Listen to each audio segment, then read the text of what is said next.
Hey Joel, can you explain what user MDM profile is and can do and how it differs in comparison with the device MDM profile? Another fun story. Channels. Time to Channels. get We're your gonna just sit coffee back. ready. And and this has been a challenge with the user MDM profile for actually quite a while. So prior to, my life at JumpCloud, I was at other places doing other things and had a lot of frustrations with the user level MDM. All right. So first of all, user level MDM is the ability to apply profiles to users as opposed to entire devices.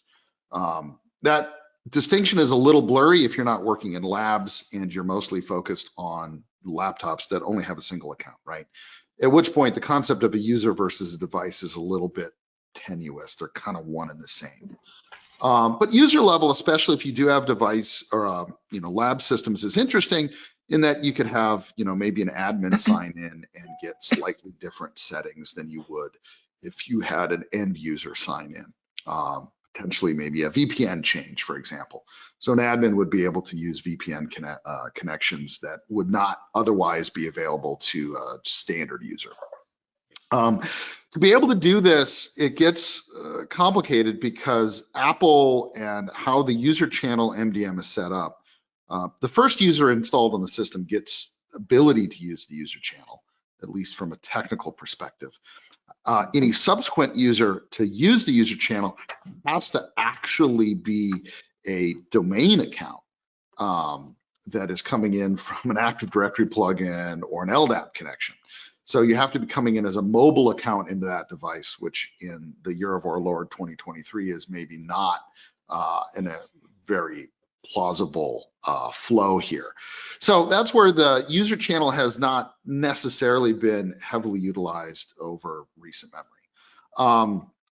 We'd love to do more with it because we're putting users on, but the way that JumpCloud actually creates the users pretty much negates any ability to use the user channel on that. Because again, you get back to it has to be the first user installed through the Mac Setup Assistant that be able to get this user channel magic, or somebody coming in through a mobile account.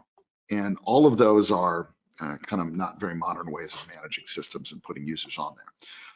The flip side is a lot of people, well, at least a lot of the accounts that we had worked with in the past that were interested in a user channel, once we kind of got into what they were doing with it, why did they care, a lot of that seemed to fall by the wayside, and that most of it could actually be managed through normal profiles through the device. Now, there are some specific ones, specifically into if you wanted to issue a certificate through SCEP to an individual user and not have it show up in the system keychain that would have to require the user channel.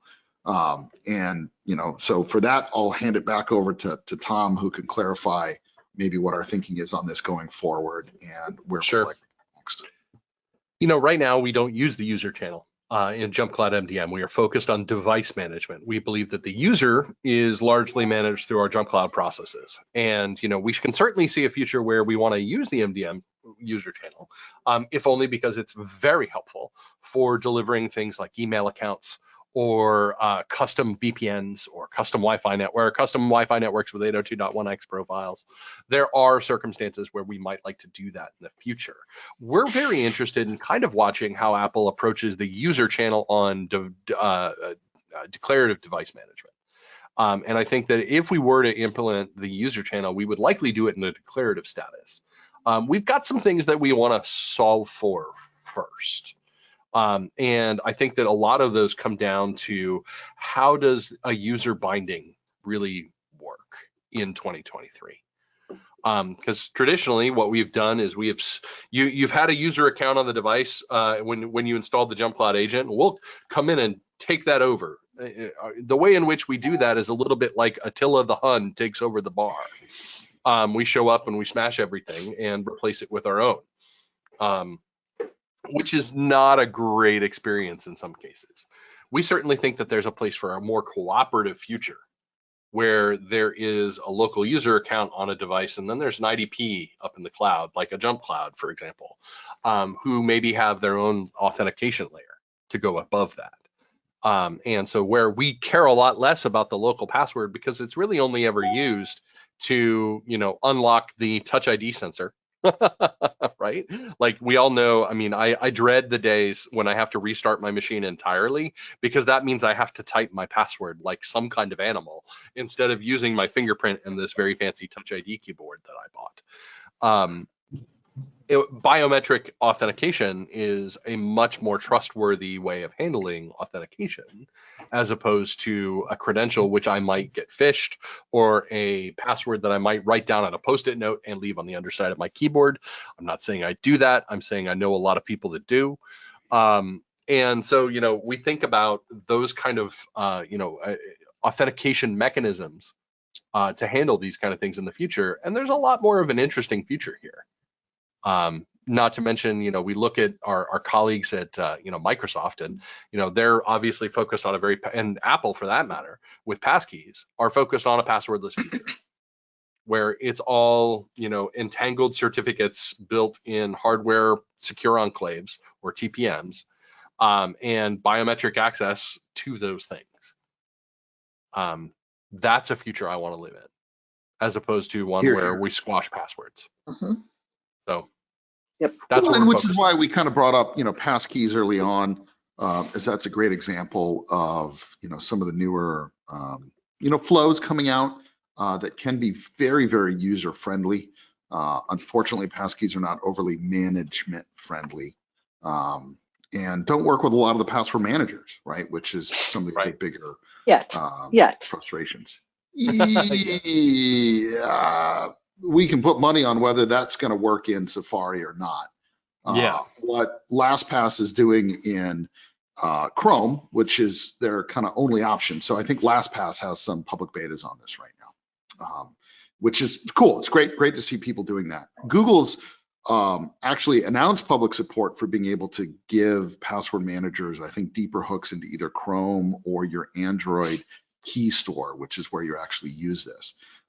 In Chrome itself, they've got an extension that wraps some of the JavaScript, some of the browser APIs that are being used to generate and use passkeys.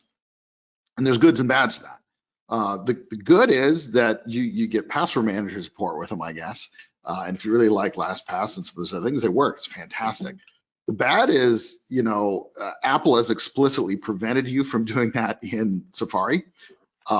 And it's one of the reasons why I don't think that same flows are going to work very easily or quickly in Apple products or Apple branded browsers. And there's good reasons for that, right? Because if a Chrome extension can take over a very intimate, secure process of getting your passkey, suddenly passkeys are maybe not as secure or as protected as you would have thought. And so just like, Apple's put a lot of protections around accidentally installing a profile, right? Because that was malware for a while, that you would be tricked into double clicking a profile, some cases even enrolling in MDM without even knowing it. And then suddenly then your machine would not be your own anymore, right? And I think Apple's very, very concerned about malware, especially looking at some of these Chrome extensions. I mean, when you go to LastPass, you've got to give it access to pretty much everything you view and see in Chrome.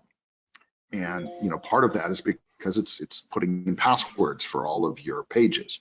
That's fantastic and good stuff, but that's an awful lot of exposure you've given one particular piece of code to everything that you're dealing with on the internet. And especially with some of the recent breaches that have happened, now you want to make sure that, hey, wait a minute, maybe I should think a little bit more about this. And that's not to say anything about LastPass. If you like using them, that's fantastic. All the better for you. But just more the bigger questions around how some of these pieces fit together. It's great. It's a new world. Absolutely.